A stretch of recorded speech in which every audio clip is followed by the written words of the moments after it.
Thank you. Thank you, everybody. Thank you. Please. Thank you. Thank you. Thank you very much. Thank you very much.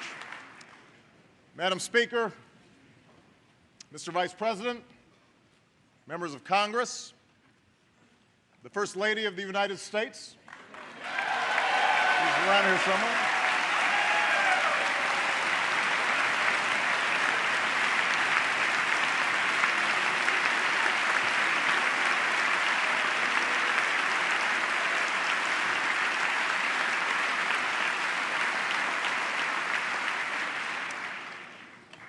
I have come here tonight not only to address the distinguished men and women in this great chamber, but to speak frankly and directly to the men and women who sent us here.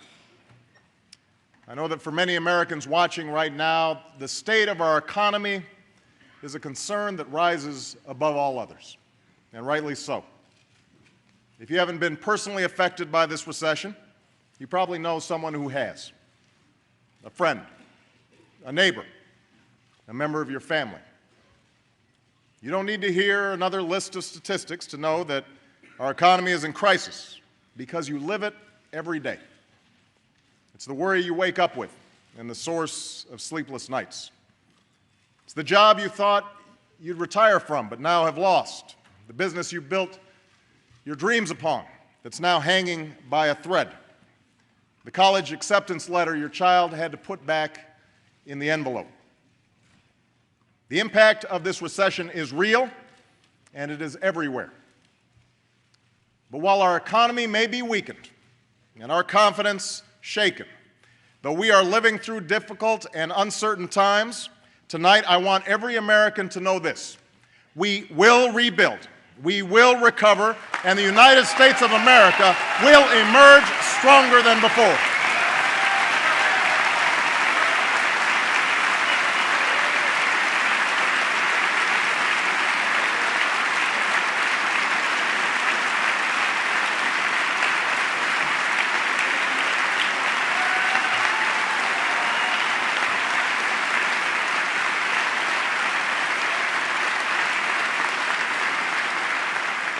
The weight of this crisis will not determine the destiny of this nation. The answers to our problems don't lie beyond our reach. They exist in our laboratories, in our universities, in our fields and our factories, in the imaginations of our entrepreneurs, and the pride of the hardest working people on earth. Those qualities that have made America the greatest force of progress and prosperity in human history, we still possess in ample measure. What is required now is for this country to pull together, confront boldly the challenges we face, and take responsibility for our future once more. Now, if we're honest with ourselves, we'll admit that for too long we have not always met these responsibilities, as a government or as a people. I say this not to lay blame or to look backwards, but because it is only by understanding how we arrived at this moment that we'll be able to lift ourselves out of this predicament. The fact is, our economy did not fall into decline overnight, nor did all of our problems begin when the housing market collapsed or the stock market sank.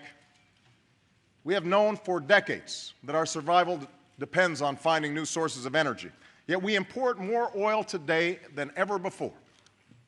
The cost of health care eats up more and more of our savings each year, yet we keep delaying reform. Our children will compete for jobs in a global economy that too many of our schools do not prepare them for. And though all of these challenges went unsolved, we still managed to spend more money and pile up more debt, both as individuals and through our government, than ever before. In other words, we have lived through an era where too often short-term gains were prized over long-term prosperity, where we failed to look beyond the next payment, the next quarter, or the next election. The surplus became an excuse to transfer wealth to the wealthy instead of an opportunity to invest in our future. Regulations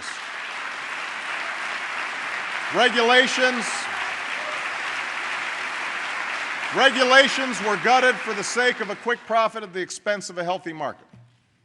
People bought homes they knew they couldn't afford from banks and lenders who pushed those bad loans anyway. And all the while, critical debates and difficult decisions were put off for some other time on some other day. Well, that day of reckoning has arrived, and the time to take charge of our future is here.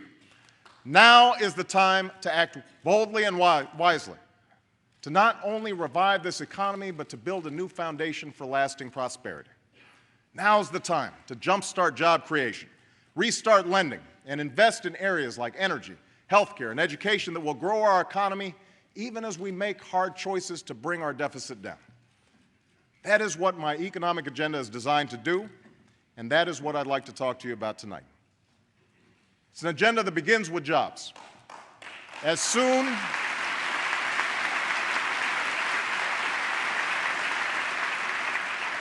as I took office, I asked this Congress to send me a recovery plan by President's Day that would put people back to work and put money in their pockets.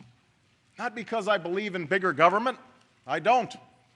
Not because I'm not mindful of the massive debt we've inherited. I am. I called for action because the failure to do so would have cost more jobs and caused more hardship. In fact, a failure to act would have worsened our long-term deficit by assuring weak economic growth for years. And that's why I pushed for quick action. And tonight I am grateful that this Congress delivered and pleased to say that the American Recovery and Reinvestment Act is now law.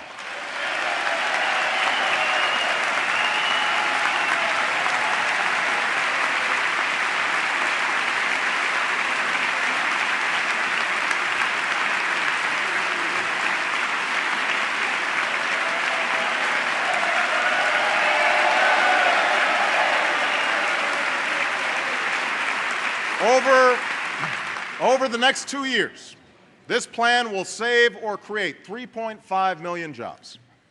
More than 90% of these jobs will be in the private sector.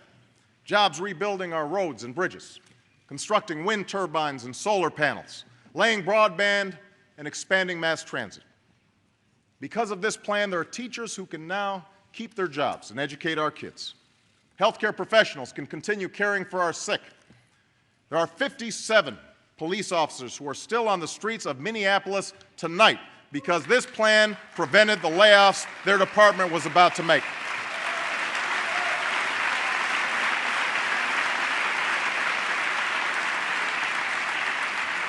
Because of this plan, 95% of working households in America will receive a tax cut that you will see in your paychecks beginning on April 1st. Because of this plan, families who are struggling to pay tuition costs will receive a $2,500 tax credit for all 4 years of college. And Americans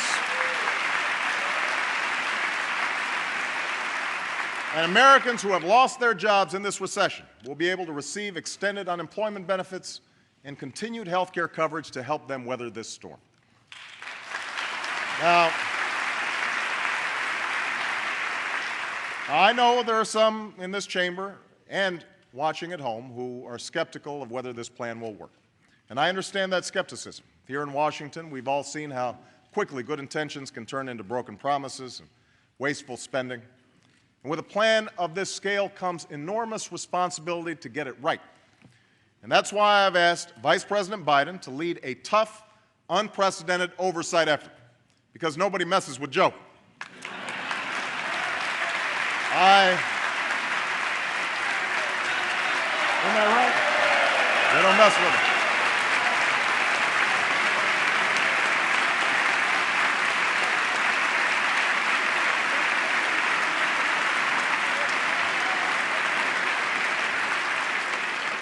I have told each of my cabinet, as well as mayors and governors across the country, that they will be held accountable by me and the American people for every dollar they spend.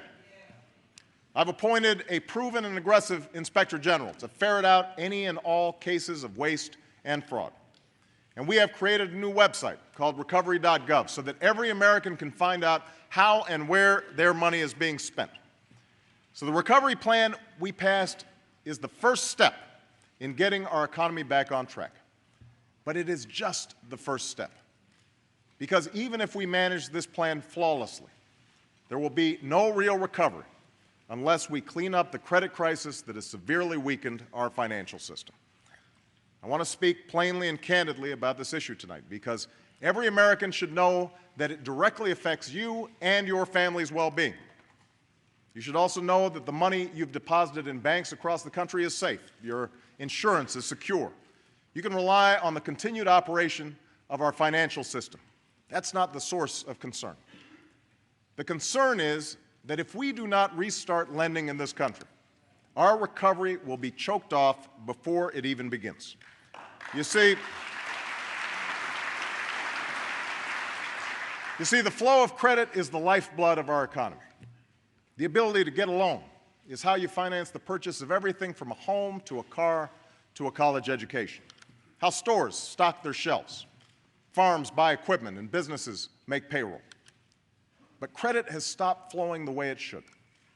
Too many bad loans from the housing crisis have made their way onto the books of too many banks. And with so much debt and so little confidence, these banks are now fearful of lending out any more money to households, to businesses, or even to each other. And when there's no lending, families can't afford to buy homes or cars. So businesses are forced to make layoffs. Our economy suffers even more, and credit dries up even further. That is why this administration is moving swiftly and aggressively to break this destructive cycle, to restore confidence and restart lending.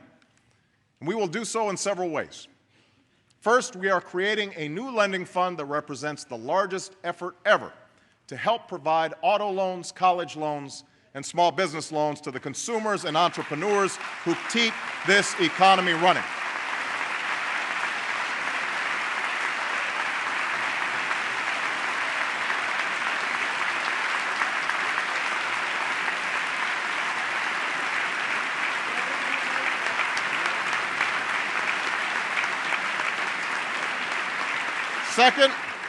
Second, we have launched a housing plan that will help responsible families facing the threat of foreclosure lower their monthly payments and refinance their mortgages. It's a plan that won't help speculators or that neighbor down the street who bought a house he could never hope to afford. But it will help millions of Americans who are struggling with declining home values, Americans who will now be able to take advantage of the lower interest rates that this plan has already helped to bring about. In fact, the average family who refinances today can save nearly $2,000 per year on their mortgage.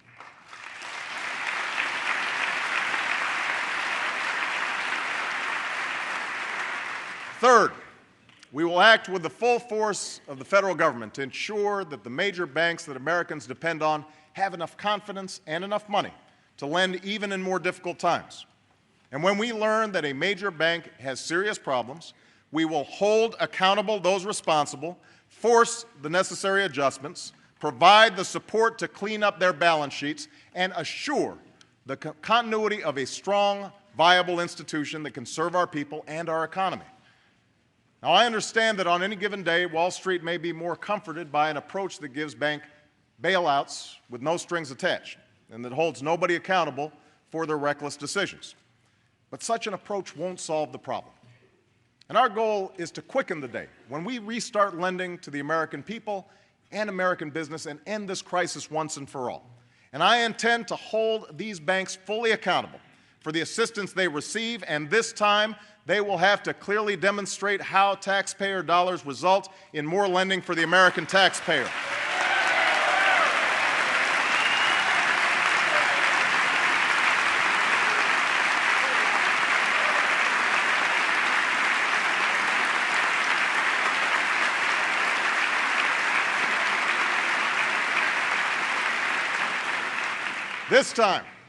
This time, CEOs won't be able to use taxpayer money to pad their paychecks or buy fancy drapes or disappear on a private jet. Those days are over.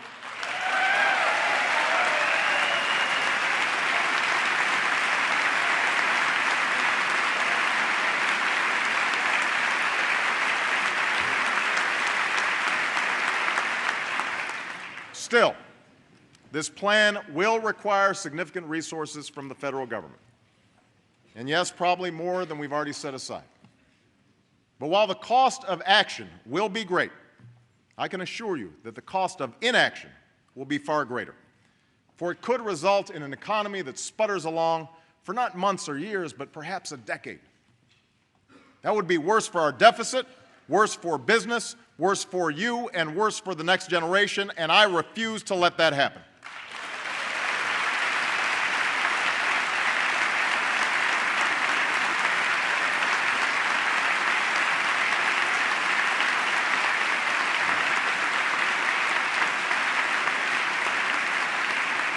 Now, I understand that when the last administration asked this Congress to provide assistance for struggling banks, Democrats and Republicans alike were infuriated by the mismanagement and the results that followed. So were the American taxpayers. So was I. So I know how unpopular it is to be seen as helping banks right now, especially when everyone is suffering in part from their bad decisions. I promise you, I get it. But I also know that in a time of crisis, we cannot afford to govern out of anger or yield to the politics of the moment. My job, our job, is to solve the problem. Our job is to govern with a sense of responsibility. I will not spend a single penny for the purpose of rewarding a single Wall Street executive. But I will do whatever it takes to help the small business that can't pay its workers or the family that has saved and still can't get a mortgage. That's what this is about. It's not about helping banks, it's about helping people.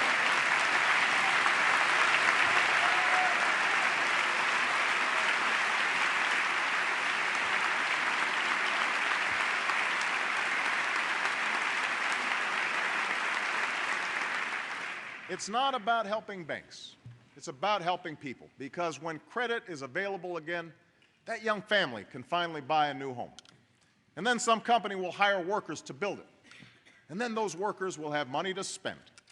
And if they can get a loan too, maybe they'll finally buy that car or open their own business. Investors will return to the market, and American families will see their retirement secured once more. Slowly but surely, confidence will return, and our economy will recover.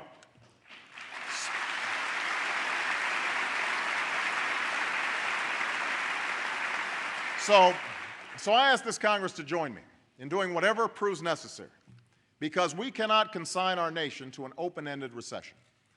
And to ensure that a crisis of this magnitude never happens again, I ask Congress to move quickly on legislation that will finally reform our outdated regulatory system. It is time. It is time.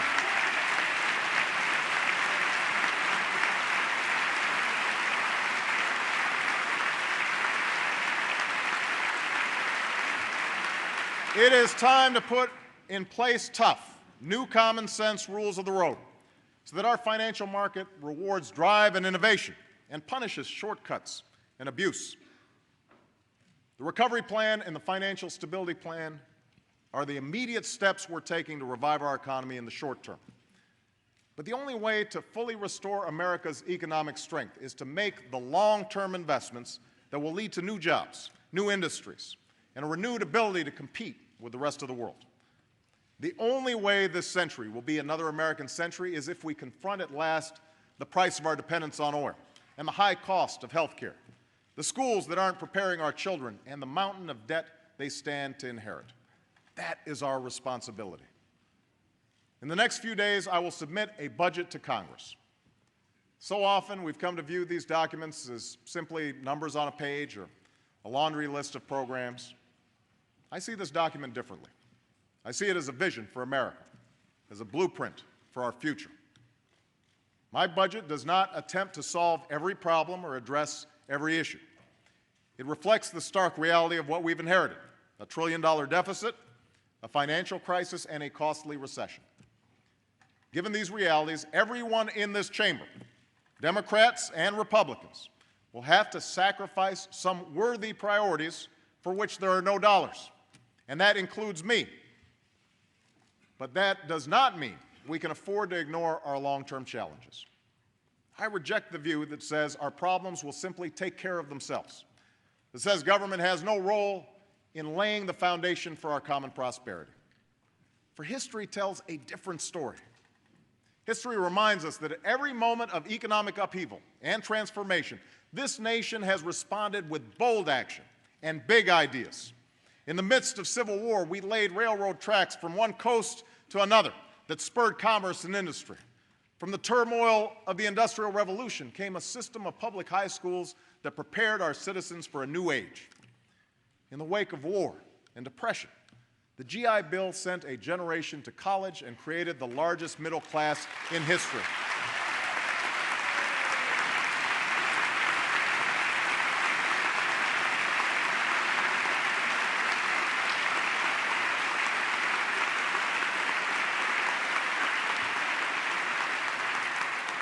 And a twilight struggle for freedom led to a nation of highways, an American on the moon, and an explosion of technology that still shapes our world.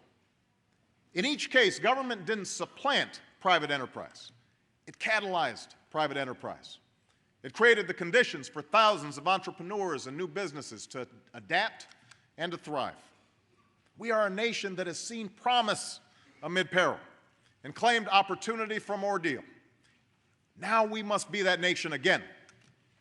And that is why, even as it cuts back on programs we don't need, the budget I submit will invest in the three areas that are absolutely critical to our economic future: energy, healthcare, and education.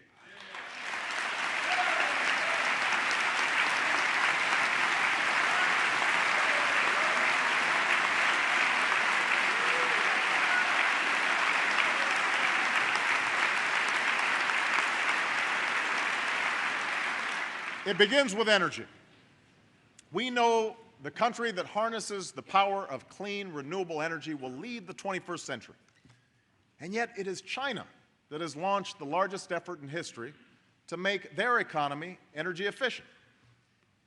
We invented solar technology, but we've fallen behind countries like Germany and Japan in producing it. New plug-in hybrids roll off our assembly lines, but they will run on batteries made in Korea.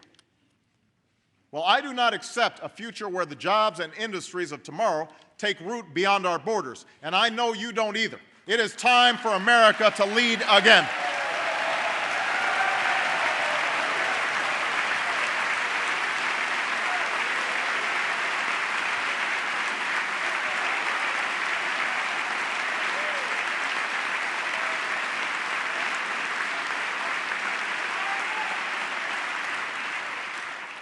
Thanks to our recovery plan, we will double this nation's supply of renewable energy in the next 3 years. We've also made the largest investment in basic research funding in American history, an investment that will spur not only new discoveries in energy, but breakthroughs in medicine and science and technology. We will soon lay down thousands of miles of power lines that can carry new energy to cities and towns across this country.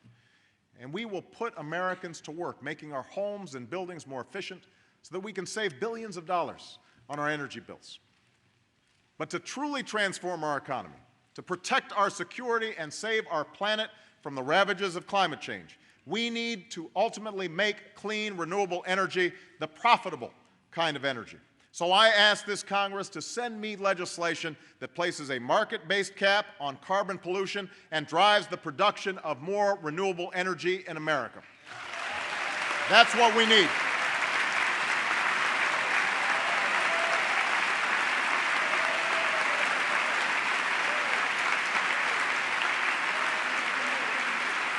And to support that innovation, we will invest $15 billion a year to develop technologies like wind power and solar power, advanced biofuels, clean coal, and more efficient cars and trucks built right here in America.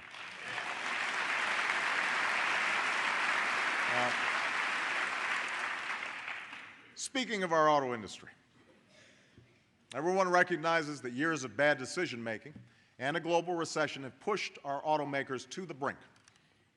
We should not and will not protect them from their own bad practices. But we are committed to the goal of a retooled, reimagined auto industry that can compete and win. Millions of jobs depend on it, scores of communities depend on it, and I believe the nation that invented the automobile cannot walk away from it.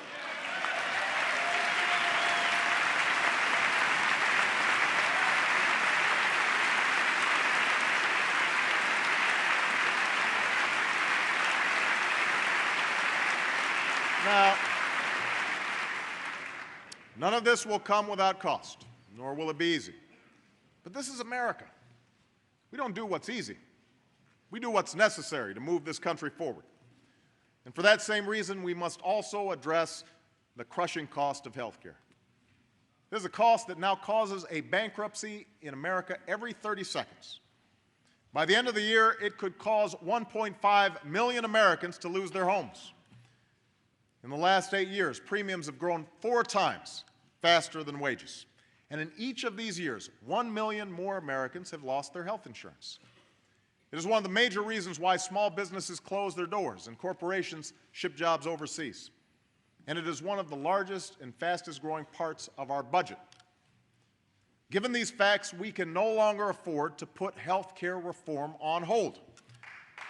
We can't afford to do it. It's time.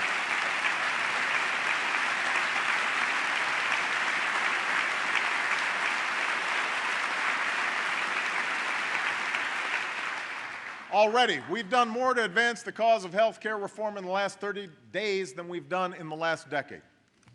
When it was days old, this Congress passed a law to provide and protect health insurance for 11 million American children whose parents work full-time.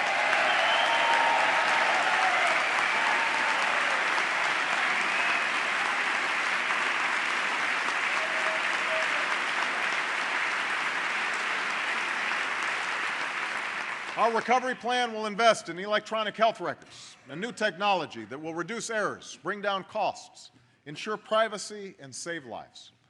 It will launch a new effort to conquer a disease that has touched the life of nearly every American, including me, by seeking a cure for cancer in our time.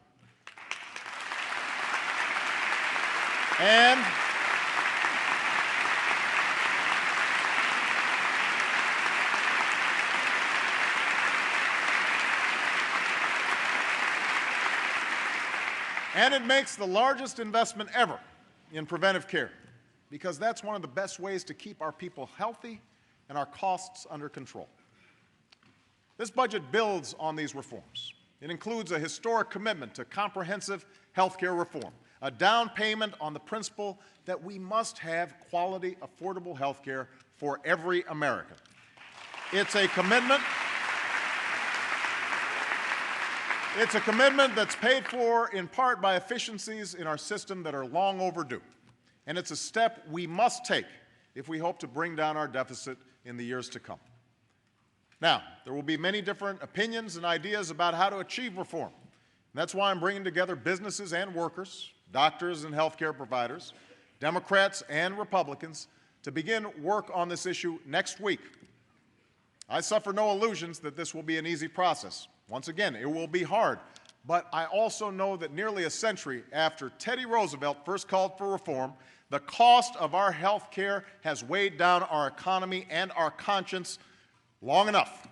So let there be no doubt, health care reform cannot wait, it must not wait, and it will not wait another year.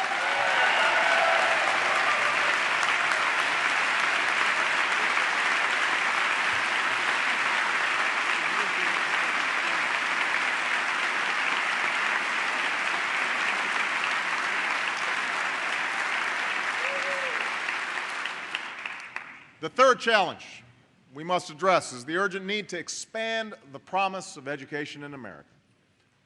In a global economy where the most valuable skill you can sell is your knowledge, a good education is no longer just a pathway to opportunity, it is a prerequisite. Right now, 3/4 of the fastest growing occupations require more than a high school diploma. And yet just over half of our citizens have that level of education. We have one of the highest high school dropout rates of any industrialized nation, and half of the students who begin college never finish. This is a prescription for economic decline, because we know the countries that outteach us today will outcompete us tomorrow.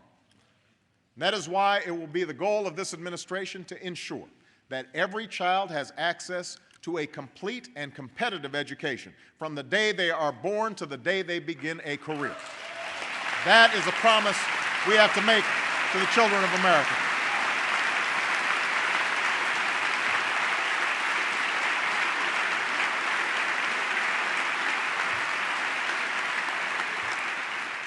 Already we've made historic investment in education through the Economic Recovery Plan. We've dramatically expanded early childhood education and will continue to improve its quality because we know that the most formative learning comes in those first years of life. We've made college affordable for nearly 7 million more students. 7 million. And we have provided the resources necessary to prevent painful cuts and teacher layoffs that would set back our children's progress. But we know that our schools don't just need more resources, they need more reform. And that is why this budget creates new incentives for teacher performance, pathways for advancement, and rewards for success. We'll invest in innovative programs that are already helping schools meet high standards and close achievement gaps. And we will expand our commitment to charter schools. It is our responsibility as lawmakers and as educators to make this system work. But it is the responsibility of every citizen to participate in it. So tonight I ask every American to commit to at least 1 year or more of higher education or career training. This can be a community college or a 4-year school, vocational training or an apprenticeship. But whatever the training may be, every American will need to get more than a high school diploma. And dropping out of high school is no longer an option. It's not just quitting on yourself, it's quitting on your country. And this country needs and values the talents of every American.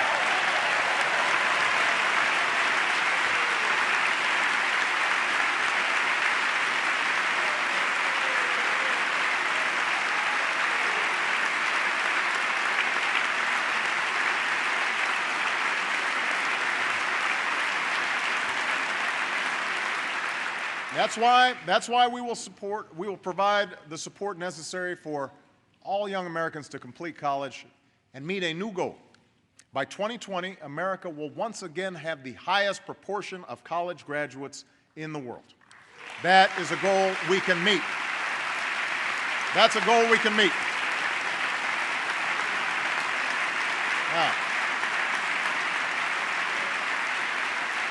Now, I know that the price of tuition is higher than ever, which is why if you are willing to volunteer in your neighborhood or give back to your community or serve your country, we will make sure that you can afford a higher education.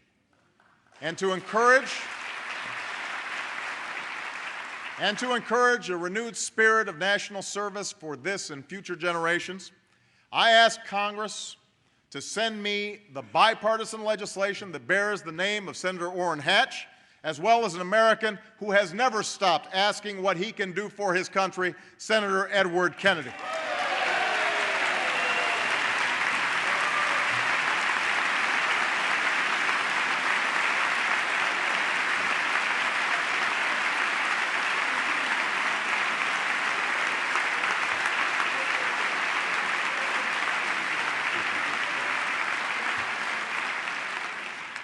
These education policies will open the doors of opportunity for our children. But it is up to us to ensure they walk through them. In the end, there is no program or policy that can substitute for a parent, for a mother or father who will attend those parent-teacher conferences, or help with homework, or turn off the TV, put away the video games, read to their child. I speak to you not just as a president, but as a father, when I say that responsibility for our children's education must begin at home. That is not a Democratic issue or a Republican issue. That's an American issue.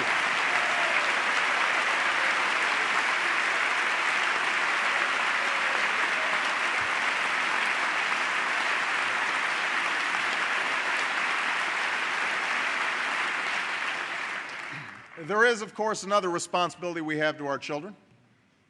And that's the responsibility to ensure that we do not pass on to them a debt they cannot pay. That is critical.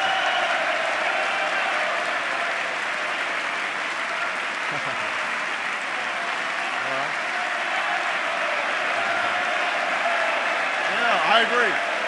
Absolutely. See, I know we can get some consensus in here. With the deficit we inherited, the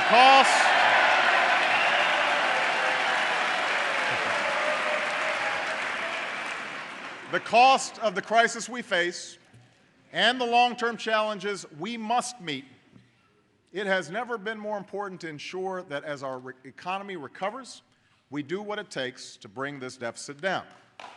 That is critical.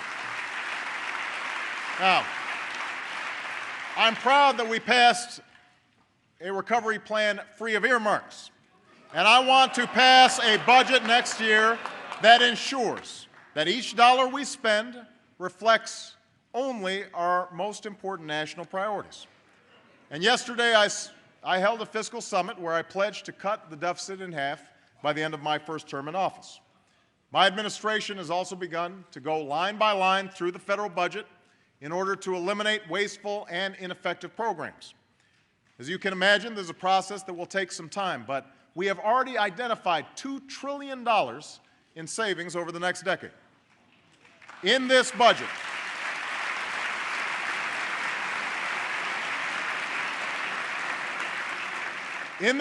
we will end education programs that don't work and end direct payments to large agribusiness that don't need them. We'll eliminate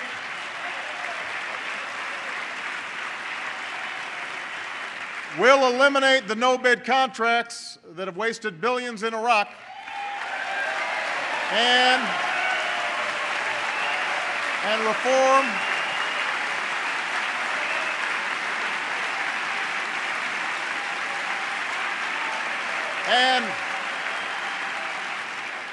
reform our defense budgets so that we're not paying for Cold War-era weapon systems we don't use. We will root out the waste and fraud and abuse in our Medicare program that doesn't make our seniors any healthier.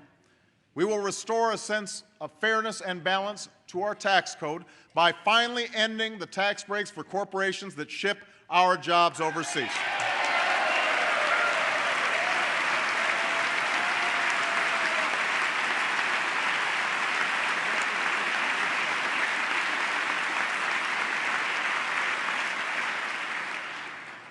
In order to save our children from a future of debt, we will also end the tax breaks for the wealthiest 2% of Americans. Now, let me be clear. Let me be absolutely clear, because I know you'll end up hearing some of the same claims that rolling back these tax breaks means a massive tax increase on the American people. If your family earns less than $250,000 a year, $250,000 a year, you will not see your taxes increased a single dime. I repeat, not one single dime. In fact,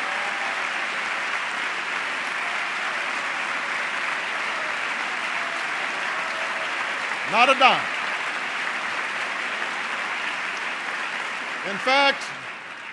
In fact, the recovery plan provides a tax cut. That's right, a tax cut for 95% of working families. And by the way, these checks are on the way.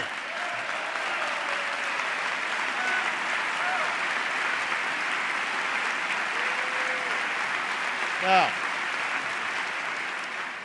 to preserve our long-term fiscal health, we must also address the growing cost in Medicare and Social Security. Comprehensive health care reform is the best way to strengthen Medicare for years to come. And we must also begin a conversation on how to do the same for Social Security while creating tax-free universal savings accounts for all Americans.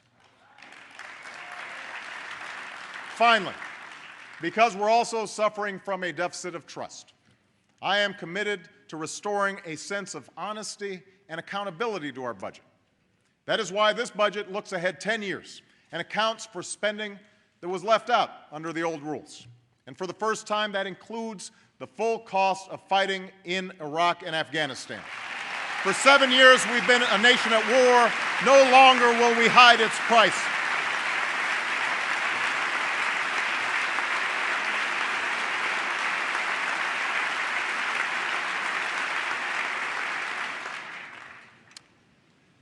Along with our outstanding national security team, I am now carefully reviewing our policies in both wars, and I will soon announce a way forward in Iraq that leaves Iraq to its people and responsibly ends this war.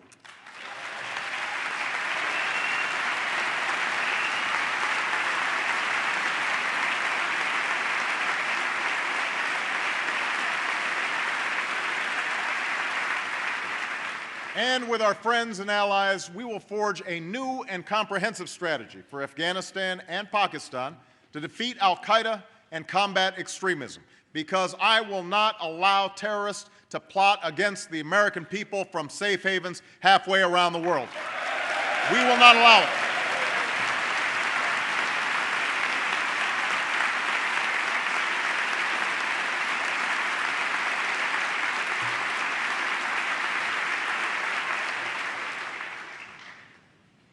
As we meet here tonight, our men and women in uniform stand watch abroad and more are readying to deploy. To each and every one of them, and to the families who bear the quiet burden of their absence, Americans are united in sending one message: we honor your service. We are inspired by your sacrifice, and you have our unyielding support.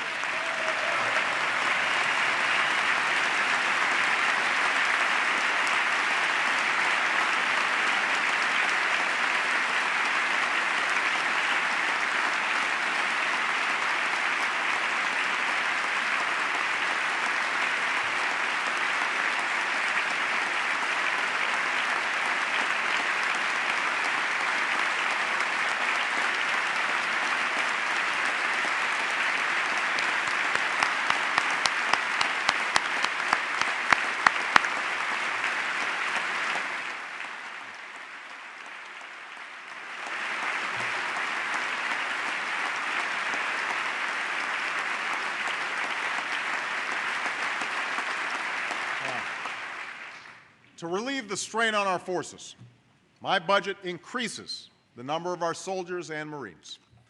And to keep our sacred trust with those who serve, we will raise their pay and give our veterans the expanded health care and benefits that they have earned.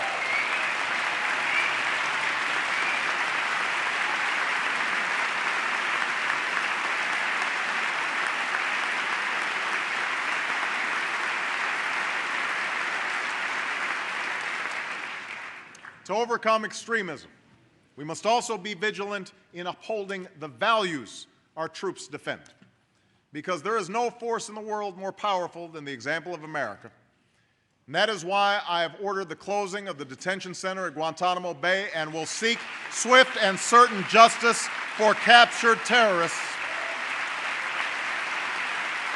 Because living our values doesn't make us weaker, it makes us safer, and it makes us stronger.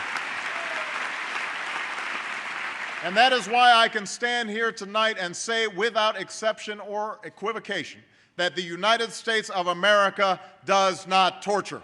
We can make that commitment here tonight.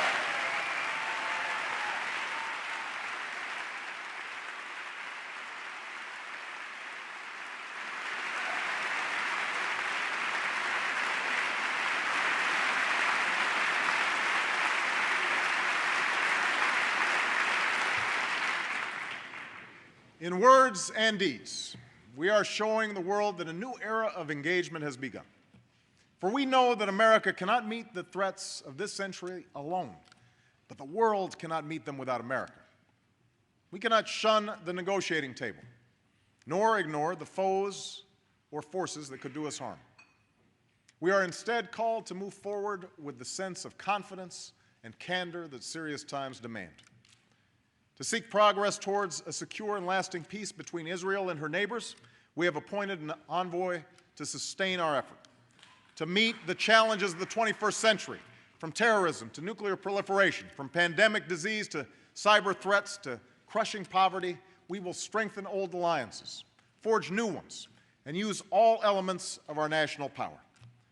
And to respond to an economic crisis that is global in scope, we are working with the nations of the G20 to restore confidence in our financial system, avoid the possibility of escalating protectionism, and spur demand for American goods in markets across the globe. For the world depends on us having a strong economy, just as our economy depends on the strength of the world's. As we stand at this crossroads of history, the eyes of all people in all nations are once again upon us, watching to see what we do with this moment, waiting for us to lead. Those of us gathered here tonight have been called to govern in extraordinary times. It is a tremendous burden, but also a great privilege, one that has been entrusted to few generations of Americans. For in our hands lies the ability to shape our world for good or for ill. I know that it's easy to lose sight of this truth, to become cynical and doubtful, consumed with the petty and the trivial. But in my life, I have also learned that hope is found in unlikely places, that inspiration often comes not from those with the most power or celebrity, but from the dreams and aspirations of ordinary Americans who are anything but ordinary. I think of Leonard Abbas, a bank president from Miami who reportedly cashed out of his company, took a $60 million bonus, and gave it out to all 399 people who worked for him, plus another 72 who used to work for him. He didn't tell anyone. But when the local newspaper found out, he simply said, "I knew some of these people since I was 7 years old. It didn't feel right getting the money myself." I think about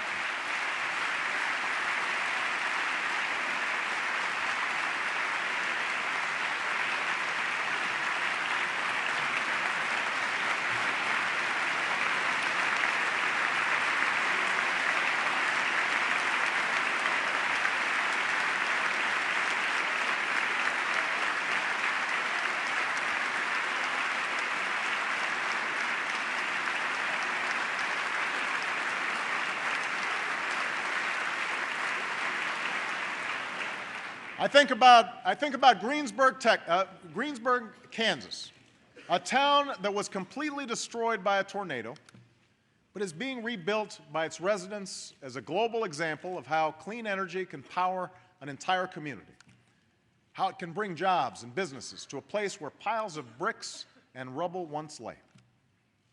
The tragedy was terrible, said one of the men who helped them rebuild, but the folks here know that it also provided an incredible opportunity.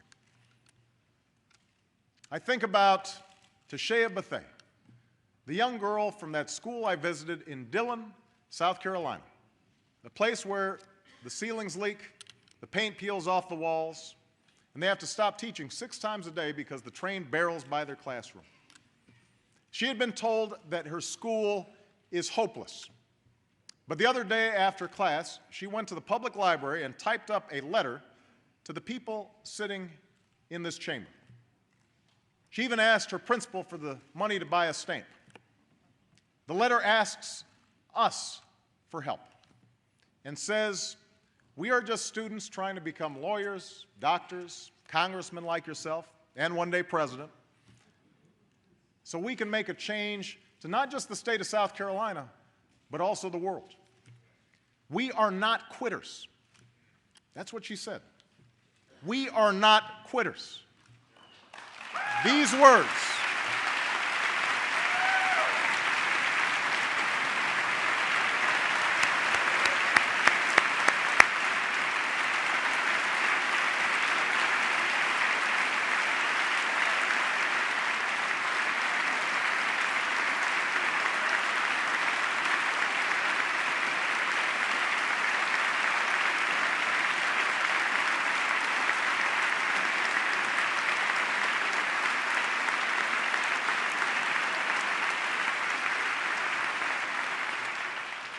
These words and these stories tell us something about the spirit of the people who sent us here. They tell us that even in the most trying times, amid the most difficult circumstances, there is a generosity, a resilience, a decency, and a determination that perseveres, a willingness to take responsibility for our future and for posterity. Their resolve must be our inspiration. Their concerns must be our cause. And we must show them and all our people that we are equal to the task before us. I know, look, I know that we haven't agreed on every issue thus far. There are surely times in the future where we will part ways. But I also know that every American who is sitting here tonight loves this country and wants it to succeed. I know that.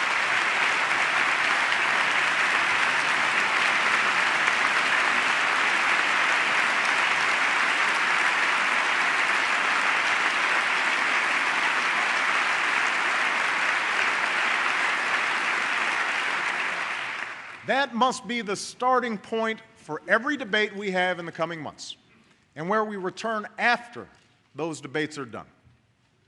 That is the foundation on which the American people expect us to build common ground.